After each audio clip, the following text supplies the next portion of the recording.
지난주에 손해 많이 보셨습니까? 예. 지난주에 기도 좀 하셨습니까? 예. 기도 안 하셨으면 손해 본 거예요. 그 뭐 돈 같은 거는 그렇게 손해 안 보려고 그러면서 그 기도 안 해서 손해 보는 건 전혀 생각을 안 하면은, 그러니까 최소한 내가 밥 욕심 내는 것만큼 말씀을 읽고, 그렇죠? 삼시세끼 먹는 것만큼 최소한 그거라도 해야 되지 않습니까? 사람이 떡으로만 살 것 아니요 오로지 정말 하나님의 말씀으로 산다고 그랬는데, 아니 그러면 말씀 안 읽으면 밥 안 먹겠다. 그러면 밥을 먹기 위해서라도 말씀을 읽을 거 아니겠습니까? 예. 그래가지고 손해 많이 보신 분도 있고 손해 하나도 안 보고 이익 보신 분들도 있는데, 바라옵기는 다 이익을 보시고 하나님께서 정말 갚아주시는 그네를 경험하셨으면 좋겠어요. 지난주에 하나님과 사연이 중요하다 이렇게 말씀드렸습니다. 기도하면 기도 응답이 되잖아요. 그러면은 기도 응답을 통해서 하나님과 나와 사연이 스토리가 생겨요. 그러면은 그 하나님을 사랑하게 되고 하나님께 정말 거룩하게 나아가게 된다. 그래서 하나님과 나 사이의 사연이 참 중요한데, 이 기도 응답을 통한 사연도 참 중요하지만 사실 그건 하수예요. 하수. 진짜 더 깊은 차원의 사연이 있습니다. 그것은 하나님의 말씀이 내 삶에 이루어지는 것을 내가 경험할 때입니다. 하나님의 말씀이 내 삶에 적용되어지는 걸 경험할 때요. 성경에 써 있는 이 말씀이 성경의 이야기에 그치는 것이 아니라 이게 나의 이야기였구나라고 하는 것을 경험하게 되면 그런 사연은 더 깊은 차원의 사연이 되는 것이죠. 그래서 성경의 이야기가 나의 이야기가 될 때 하나님과 나 사이에 더욱 깊은 차원의 사연이 생기게 된다라고 합니다. 성경에는 많은 이야기가 있습니다. 그 중에서 올해는 출애굽기를 한번 함께 묵상하고자 합니다. 이 출애굽기에는 놀라운 이야기가 많이 있습니다. 놀라운 이야기가 많이 있죠. 여러분들이 아는 놀라운 이야기가 뭡니까? 홍해 바다를 확 갈라버린 그런 놀라운 이야기. 그게 성경의 이야기에서 그치는 것이 아니라 그 이야기가 나의 이야기가 되시기를 주의 이름으로 축원을 드립니다. 이게 오늘 설교의 결론인데 그만할까요? 예. 조금만 더 보태겠습니다. 자, 오늘 그래서 이 출애굽기 이제 시작하는데, 출애굽기 오늘 본문 말씀 2장 10절만 읽었는데 1장부터 2장 10절까지 큰 단락으로 우리가 보겠습니다. 여기서 이제 한 몇 가지 강조점이 있는데 그거를 짤막하게 말씀을 드리겠습니다. 그래서 그거를 마음속에 좀 새기셔서 이게 하나님께서 나를 위한 말씀이다 이렇게 생각해 주셨으면 좋겠어요. 그리고 첫 번째, 하나님의 약속은 이루어집니다. 우리 따라하겠습니다. 시작. 하나님의 약속은 이루어집니다. 하나님의 약속은 이루어집니다. 하나님의 약속은 이루어져요. 자, 출애굽기 1장 17절에 보니까 이스라엘 자손은 생육하고 불어나 번성하고 매우 강하여 온 땅에 가득하게 되었다. 맨 처음에 몇 명이 이스라엘로 들어갔습니까? 애굽으로 들어갔습니까? 70명이 들어갔잖아요. 70명. 근데 이 민수기에 보면은 숫자를 세니까 남자만 대략 60만 명이 넘어요. 그러니까 한 5인, 5인 가족 하면 300만 명. 야, 70명이 들어갔는데 300만 명 가까이 됐어요. 그건 굉장히 번성한 거죠. 근데 이게 언약이 성취된 거예요. 하나님께서 아브라함에게 어떤 언약을, 어떤 약속을 주셨죠? 저 별을 봐라.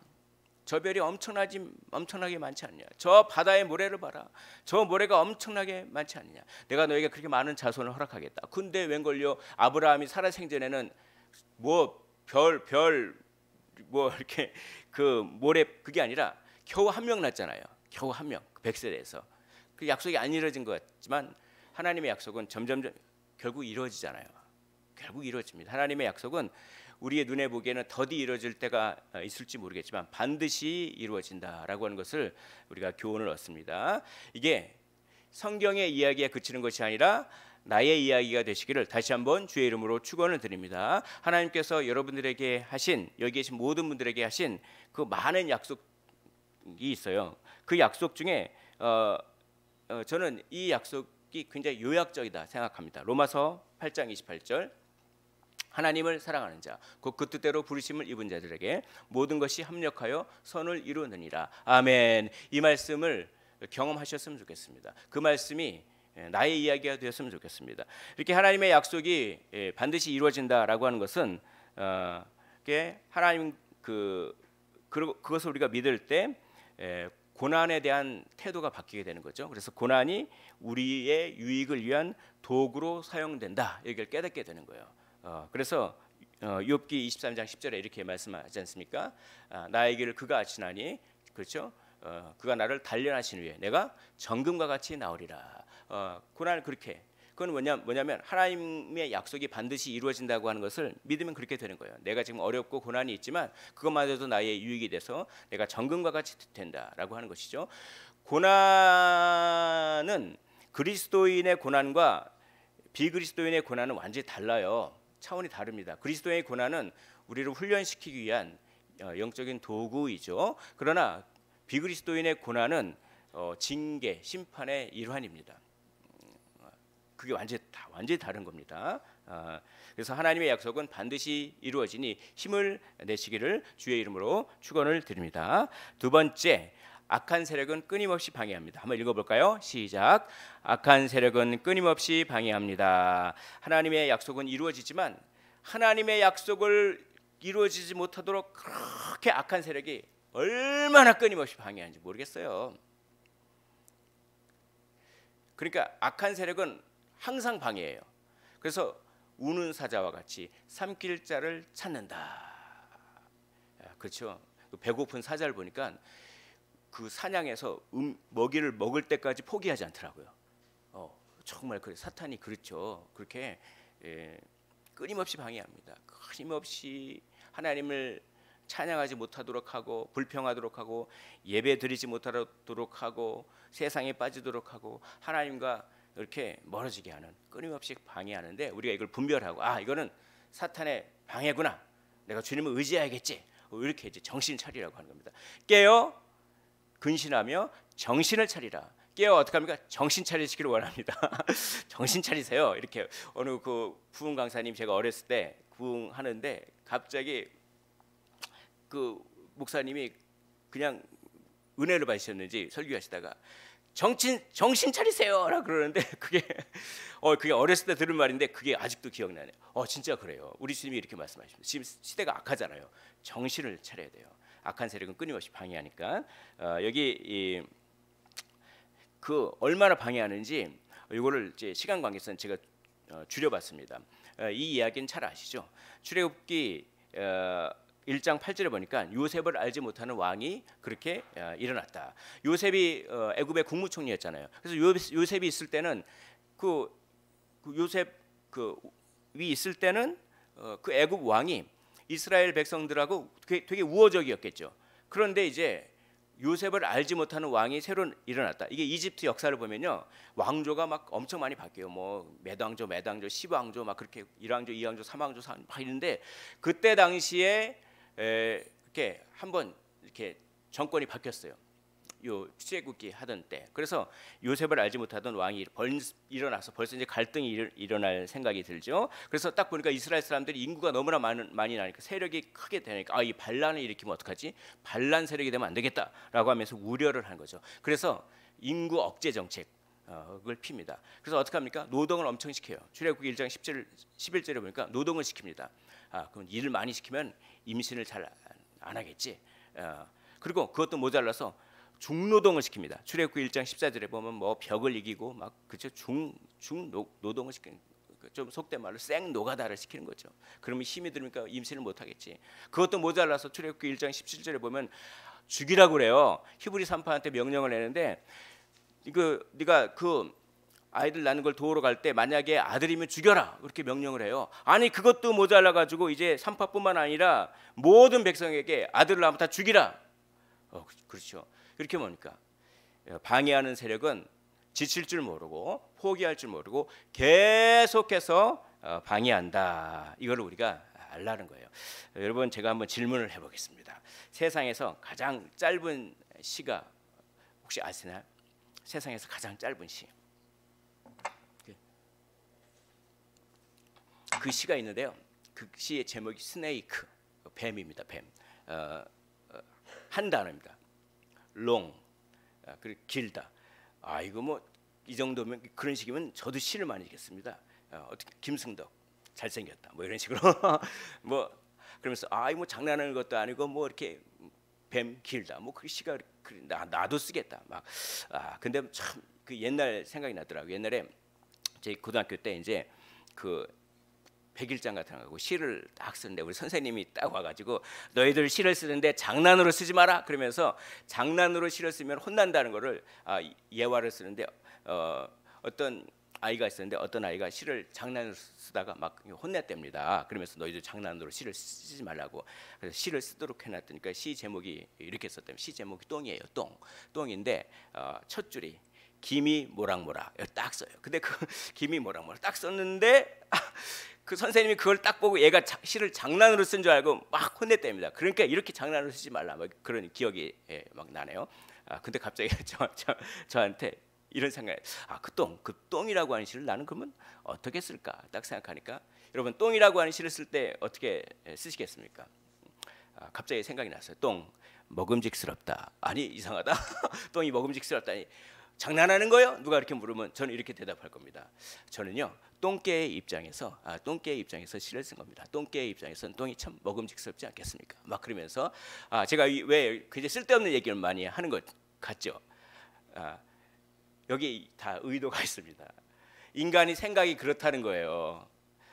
시 생각나니까 갑자기 옛날 고등학교 때 생각이 나고 그 똥 생각나니까 또 이렇게 뭐냐면은 인간의 생각이 이런 생각나고 저런 생각나고 그래서 생각은 여러분 비논리적입니다. 논리에 따라 생각할 때도 있지만 비논리적이고 내가 왜 이런 생각을 했지? 라고 내가 왜 그런 생각을 했지? 라고 할 정도로 갑자기 이런 생각 저런 생각 그래서 통계를 보니까 우리 인간이 하루에 4만 번에서 6만 번 정도 생각을 한다고 하더라고요. 뭐 제가 세어보진 않았는데 아무튼 그렇게 많이 생각을 하는 거죠. 그 생각 중에 상당히 많은 부분은 하나님과 멀어지게 하는 생각이에요. 그 생각을 통해서 누가 방해합니까? 사탄이 방해하는 거죠. 괜히 또 경건 생활하기가 괜히 싫어. 내가 저번 주도 예배 가는데 오늘 꼭 가야 되나? 뭐 이런 식으로 그렇죠. 그래서 이 생각이 계속 나는데 그냥 갑자기 뭐 좀 센티멘탈해지면서 인생이 다 뭐냐 그렇게 하면서 막 그렇죠. 열심히 살 필요는 뭐 있냐 그런 거 있잖아요. 그런 게 다 그걸 분별하셔야 돼요. 그게 뭡니까? 생각을 통해서 누가 방해합니까? 끊임없이 악한 세력이 방해하는 겁니다. 악한 세력은 영적인 존재예요. 영적인 존재는 무엇을 통해서 일합니까? 생각을 통해서 일하는 겁니다.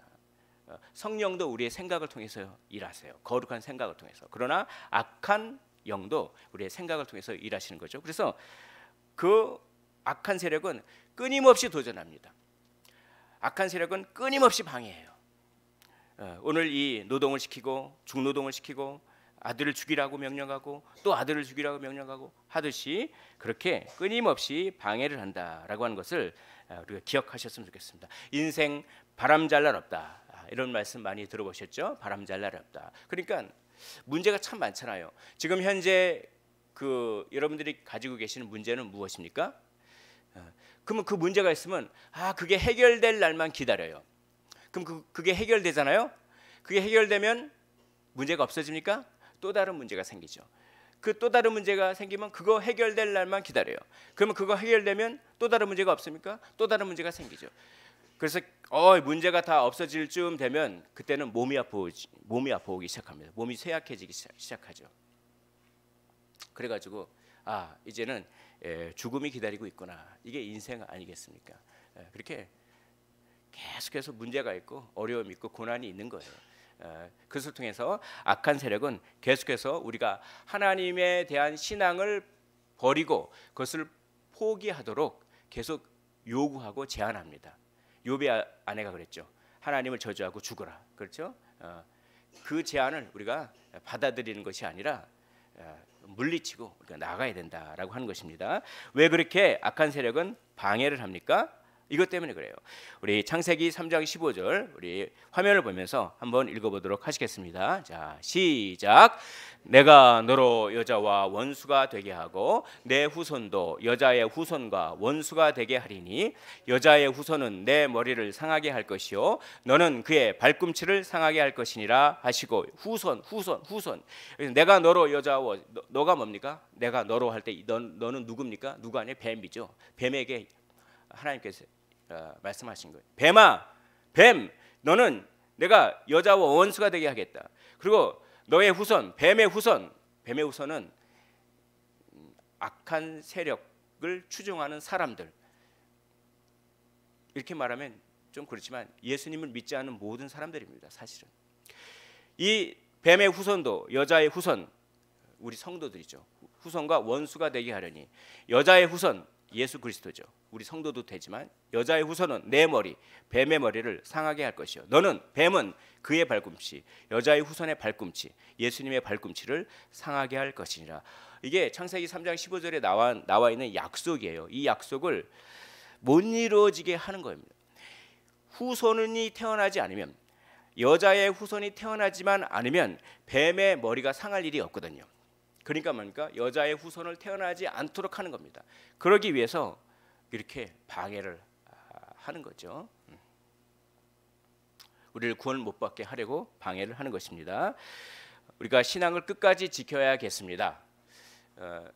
지금 현재 예수 그리스도를 믿고 그렇지만 만약에 배교하게 된다면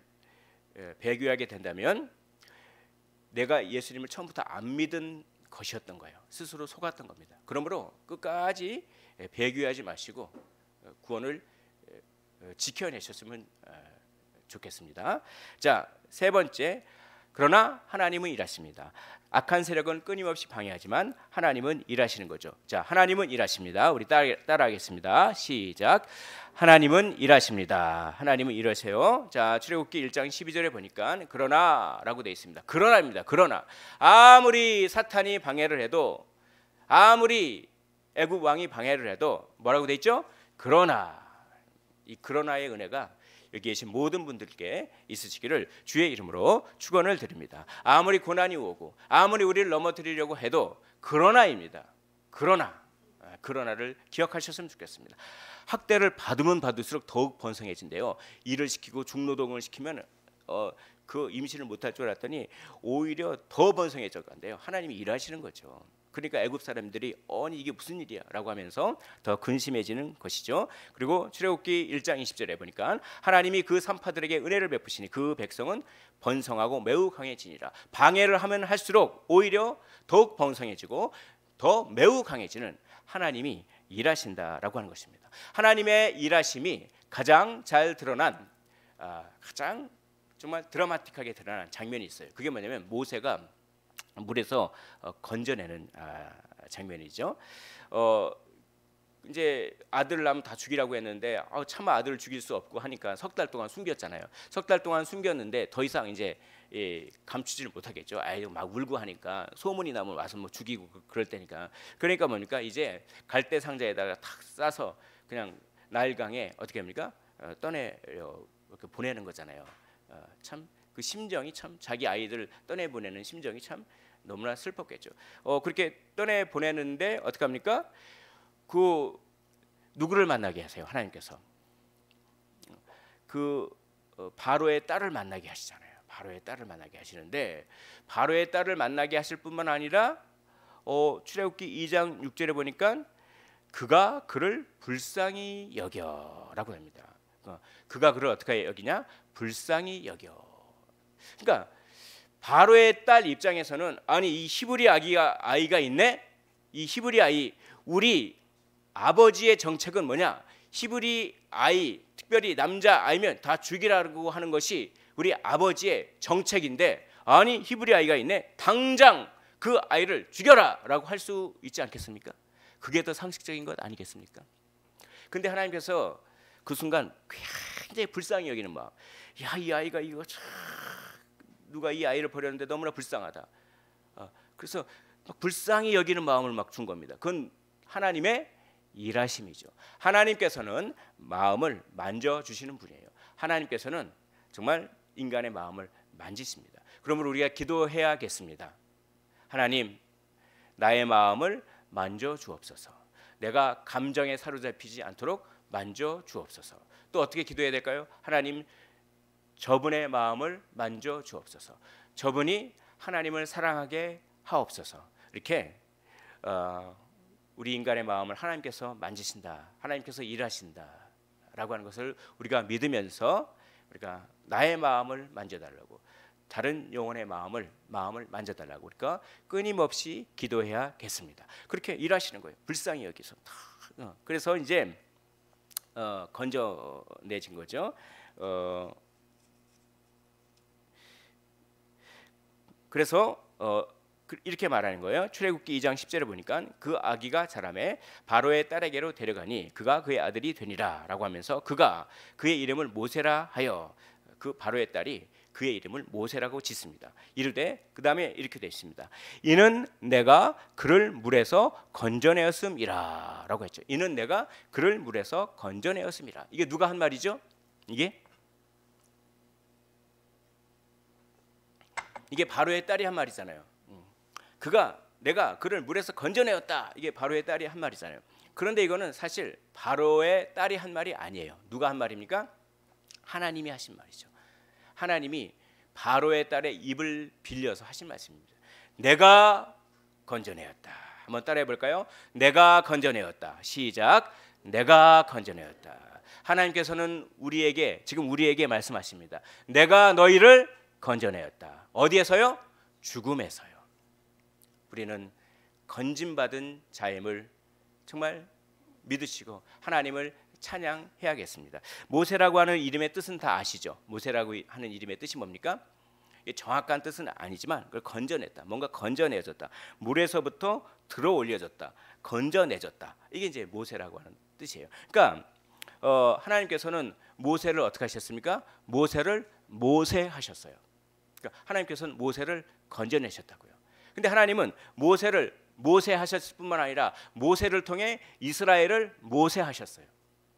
그리고 하나님은 이스라엘을 모세하셨을 뿐만 아니라 예수 그리스도를 통해 우리를 모세하셨습니다. 할렐루야. 우리를 모세하시는, 우리를 죽음에서 건져내시는, 그러기 위하여 자기 아들을 아끼지 아니하시고 우리를 위하여 보내실 정도로 최선을 다해서 일하시는 그 하나님을 우리가 찬양합니다. 그 하나님께 영광의 박수를 올리도록 하겠습니다.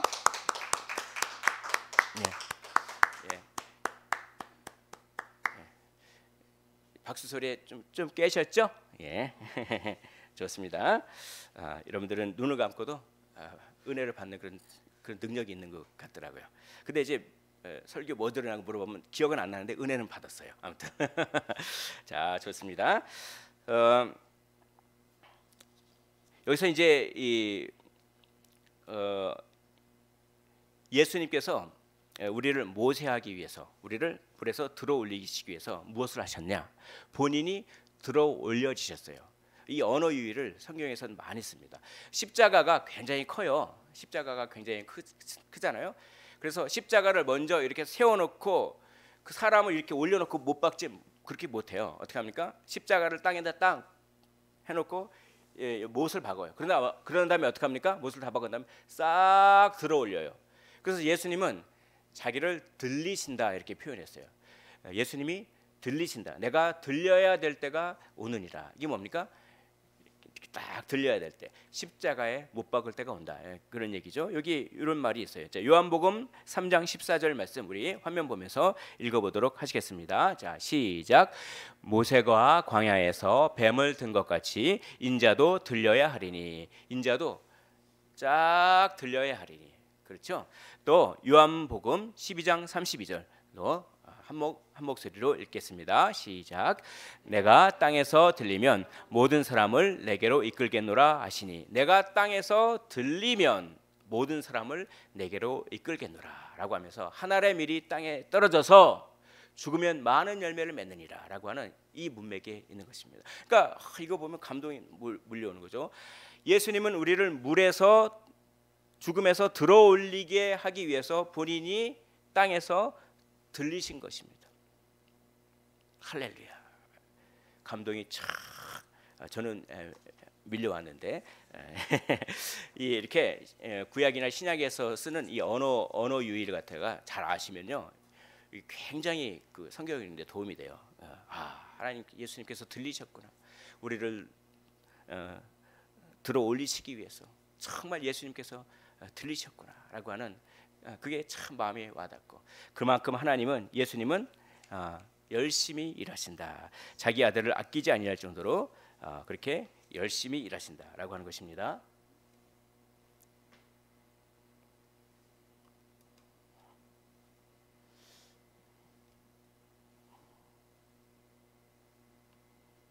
이거 컴퓨터가 꺼졌네요.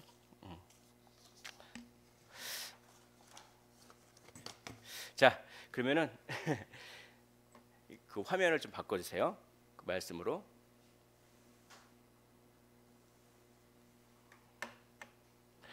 마지막, 우리가 하나님의 약속은 반드시 이루어집니다. 그리고 악한 세력은 끊임없이 방해를 합니다. 세 번째, 그러나 하나님은 일하십니다. 마지막 한 가지 강조점이 있습니다. 그러므로 우리는 어떻게 살아야 되느냐? 우리는 하나님을 두려워하고 신뢰하고 최선을 다해야 합니다라고 합니다. 우리 한번 따라해 볼까요? 하나님을 두려워하고 신뢰하며 최선을 다해야 합니다. 시작.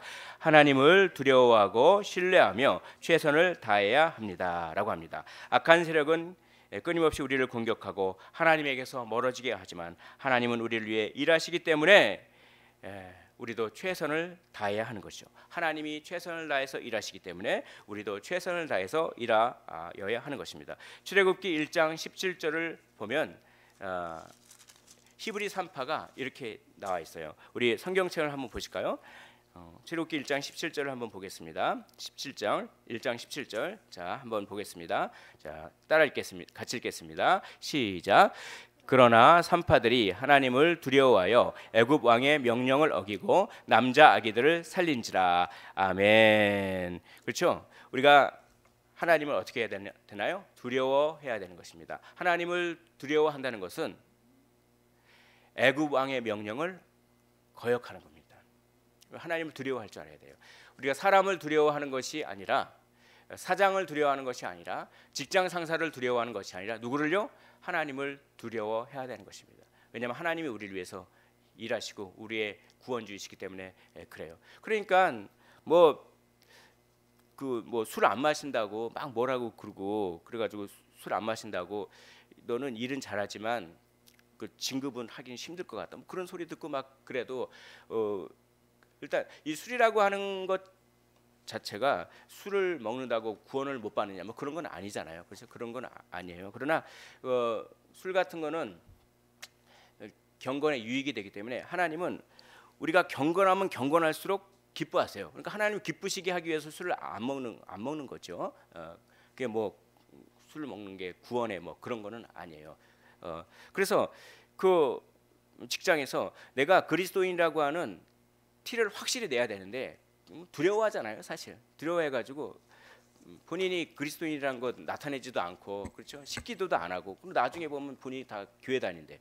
그리고 교회 다니는 걸 아무도 몰라. 식기도도 안 하고 술 마실 때 마시고, 그 폭탄주 마실 때 같이 마시고 그런 건데, 이제 저도 좀 두려웠어요. 두려워가지고 회사에 딱 나오자마자 이제 회사 구내 식당이 있는데 거기서 이 기도를 내가 식기도를 할까 말까 하면, 내가 그리스도인이라는 게 표가 나면 뭔가 손해를 볼 것 같아. 그리스도인 때문에. 그리스도인이 아니라면은 막 심한 말을 하면서 당신이 해야 될 일을 왜 나한테 던기냐고 막 그럴 수 있거든.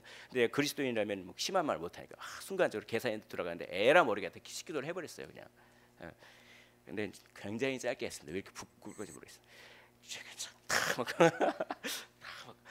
근데 이제 나중에는 떳떳해지더라고. 내가 나는 구원을 받은 사람인데 뭐가 두렵냐. 그래서 하나님 아버지 그래서 그래가지고 나중에는 이렇게 제가 식기도하는 걸 기다려 주더라고요. 동료들이.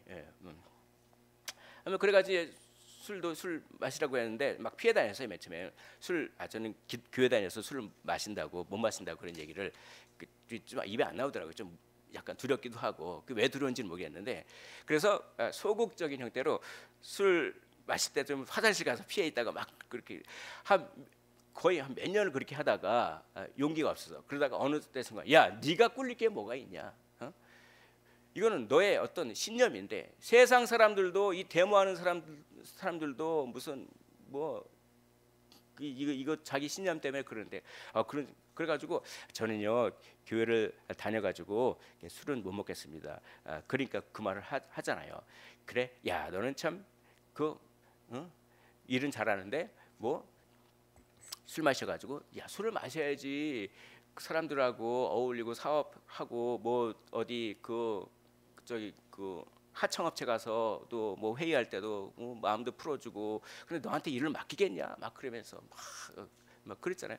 그래도 뭐 그냥 꿋꿋하게 했는데 나중에는 내가 그리스도인이라고 하는 칼날을 확실하게 그 칼날을 일관적으로 확실하게 조금 힘든 시간이 있었지만 뭐 아주 힘든 것도 아니고요. 하면 나중에는 어떻게 되느냐?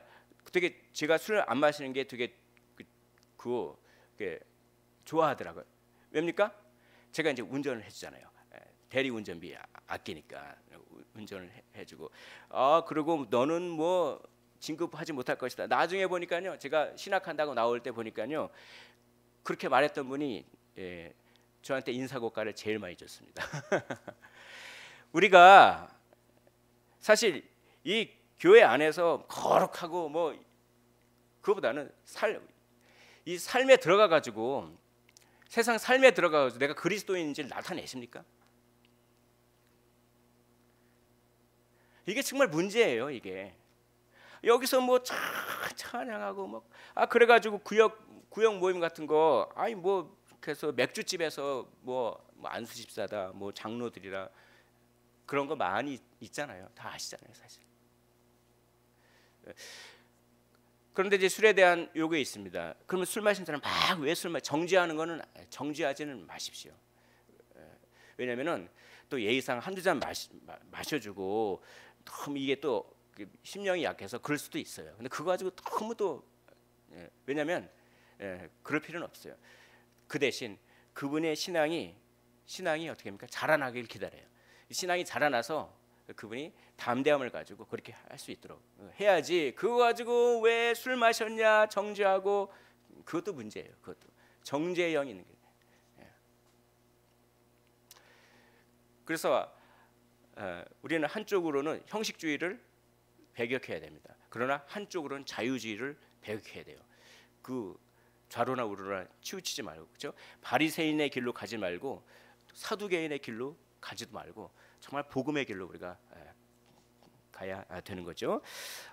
이렇게 하나님을 두려워하기 위하여서는 때로는 세상의 법을 거역해야 될 때가 있다는 것이죠. 제가 뭐 술이라는 얘기를 들었지만 사실은 그거 말고도 부정부패가 많이 있지 않습니까? 그리스도인들. 그 재료비 아낀다고 두께를 살짝 줄여요. 재료비 아낀다고 뭐 그런 거 어쩔 수 없는 상황이 있긴 있겠지만 그래도 최선을 다해서 우리 이 타락한 세상에서 우리 그리스도인 한 개인이 세상을 바꿀 수는 없어요. 그러나 우리가 할 수 있는 최대한의 저항은 해야 됩니다. 불의에 대해서는. 왜냐? 하나님을 두려워하기 때문에. 하나님을 정말 두려워하셨으면 좋겠습니다. 그리고 하나님을 신뢰하고 최선을 다해야 되겠습니다. 오늘 출애굽기 2장을 한번 보십시오. 출애굽기 2장 3절 말씀을 우리 한번 읽어볼까요? 출애굽기 2장 3절 말씀입니다. 자, 시작. 더 숨길 수 없게 되매 그를 위하여 갈대 상자를 가져다가 역청과 나무진을 칠하고 아기를 거기 담아 나일강가 갈대 사이에 두고. 아멘. 이 너무나 낙심되는 상황이죠. 자기 아들을 낳는데 석 달 동안 길렀는데 이게 이제는 발각되면 죽을 수도 있으니까 이 뭡니까? 갈대 상자를 딱 가져다가 거기에다가 아이를 탁 두고 뛰어보내는 장면인데 여기에는 하나님에 대한 신뢰가 있어요. 하나님에 대한 이 인생을 하나님께서 책임져 주실 것이라는 신뢰와 믿음과 하나님께 온전히 의탁하고 맡기는 게 있단 말이죠. 그러면서 뭡니까? 이거 해봤자 무슨 소용이 있어? 이 갈대 상자에다가 내가 애를 그렇게 거기에다가 이렇게 놓고 떠내려봤자 무슨 소용이 있어? 이게 무슨 소용이 있어? 뭐 그런 음성이 들리지 않겠습니까? 이 절망 가운데 하나님을 믿은 거예요. 아니야. 하나님께서 인도해 주실 거야. 하나님께서 지켜주실 거야.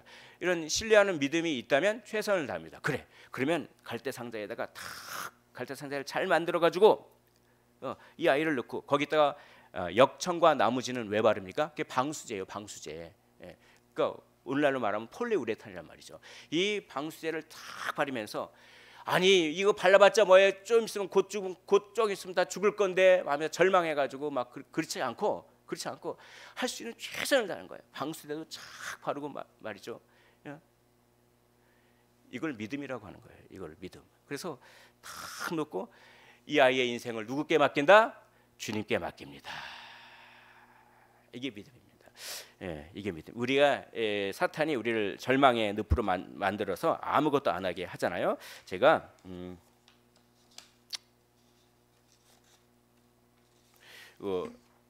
외우지를 못해가지고 이번 주에 시를 하나 읽었는데 그게 좀 강력하게 왔습니다. 그래서 한번 제가 읽어드릴 때 한번 잘 들어보세요.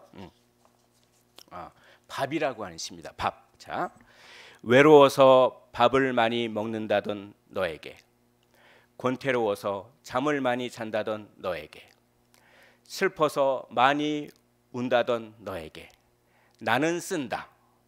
궁지에 몰린 마음을 밥처럼 씹어라.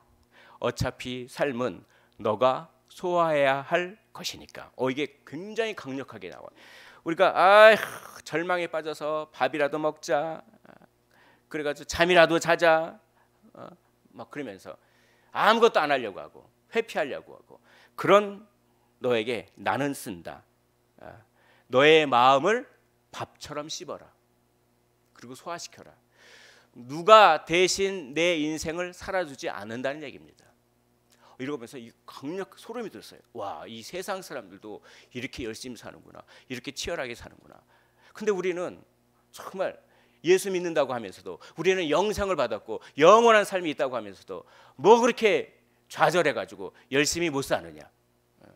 그렇죠? 여기에서 한 가지 덧붙일 게 있어요. 여기에는 그러니까 자기 삶을 자기가 노력해라는 건데, 여기서 성경은 뭡니까? 하나 덧붙여요. 네가 최선을 다하고 누구께 맡겨라? 하나님께 맡겨라. 그럼 어떻게 한다? 하나님이 책임져 주실 줄 믿으시기를 원합니다. 하나님이 책임져 주신 것입니다.